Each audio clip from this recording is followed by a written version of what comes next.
Backyard Machine Shop. Today we're going to continue the shop tour series and we're going to cover the Tannewitz Model F. This saw was built in 1923, serial number 324. That makes it the oldest listed Tannewitz on the Vintage Machinery website. It's an 18-inch saw. It's a 5 horsepower, 3,500 RPM motor, direct drive. I'm sure this saw, like many of the saws of its time, came equipped with either electric motor or you could probably get it with a flat belt drive motor. If you look at the base, the configuration of the base, you can see where that would happen. It's an 18-inch saw. Currently I have a 14-inch blade on it. Its table size is like 3 feet by 44 inches and weighs probably about 200 pounds, if not more. One thing unique about this saw is the size of its hand wheel. Now I'm not 100% sure this is original because all the other Model Fs I've seen have smaller hand wheels, but if it's not, this hand wheel matches perfectly with this saw. And I'm glad it's on there because raising a 200 plus pound table plus another 150 pounds of the lower section of the gibs, it makes it a lot easier. This is a tilting table and it's a stationary arbor, so you have to up it, lower it, and raise the table to get your saw depth, and you tilt the table through this rack system here, cut angles. I've never tilted the table, and I think that's one of the reasons these saws kind of lost favor when the tilting arbor saws came out, because these saws are probably a little more dangerous the way they set up. It comes with rack and pinion fence. Makes adjustment easy. It's got pins. You can move all the way back to here, so you probably have a good 24 inches capacity on your fence. It also will mount on the other side. The fence, I think I've heard this fence described as a pattern maker's fence. It has adjustments. It can tilt in all directions. It can swivel. So basically all adjustment, it's got infinite settings on it. It's all through, I mean, it's just a work of art. It's dirty, but in the pictures I'll show you later, you'll see how nice this fence actually is. I said currently it has a 14-inch blade on it, but it's got the capacity for an 18-inch at least. It may even swing something taller than that. It's got an 1 1/8 arbor, which makes finding saw blades a little difficult, but usually you have to get them bored out. Huge throat plate. Basically, the only thing I've ever done with this saw is I do a lot of ripping. Currently I have a 40-tooth blade in it. I do a lot of ripping and occasional cross cut. I got this saw out of Jacksonville, Florida. I can't remember what I paid for it, but it wasn't much. And I think I got it in 2008, 2009, somewhere in there, and did the restoration on it pretty quick, same area, same time. I really like the saw. It's got all the power in the world. If you never cut with a saw like this, you wouldn't understand it. I mean, I thought the Unisaw was the thing when I got it, but this saw here is like I said, you just have to cut with it to understand how smooth everything flows in it. All right, I'm going to start the slideshow. And after the slideshow, as usual, I'll come back and I'll give a demo of the saw. So, hope you enjoy the slideshow, and I'll be back in a minute.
Well, set the saw up. What we're going to do is we're going to take our board, and remember, we've taken this board and we've planed it. We've jointed it. We've jointed one edge to 90 degrees. Then we planed it to thickness on the Rockwell planer. So now what I'm going to do is I'm going to take it and I'm going to cross cut it to length, and that would be the next step in the process. And then rip down one side, the other side to right width. So if you hold on, now this saw is a little loud, so which is typical of table saws of this size. Well, the first thing we're going to do, we're going to lower the table to get enough height on the blade.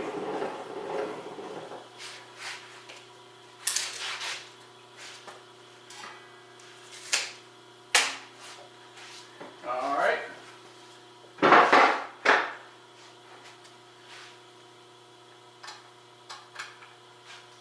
And then we're going to plug it in.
Still turning. It takes a minute or two.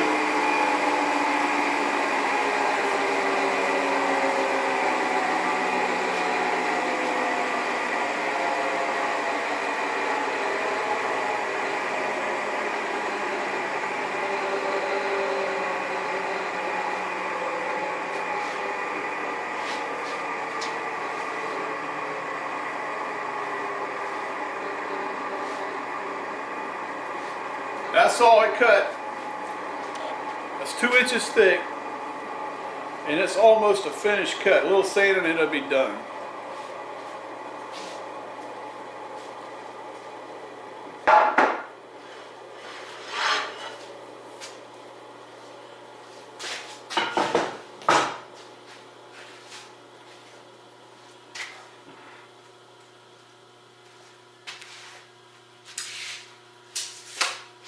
Okay, our saw blade stopped, so now we're going to set up the fence and do a little rip cut. And our board is 7.5 inches, and I'm going to take a 1/4 inch off of it. So we're going to cut it, well, let's take a 1/2 inch. Let's cut it 7 inches. So measure our blade, unlock our fence, and 7 inches, and lock it back. Okay?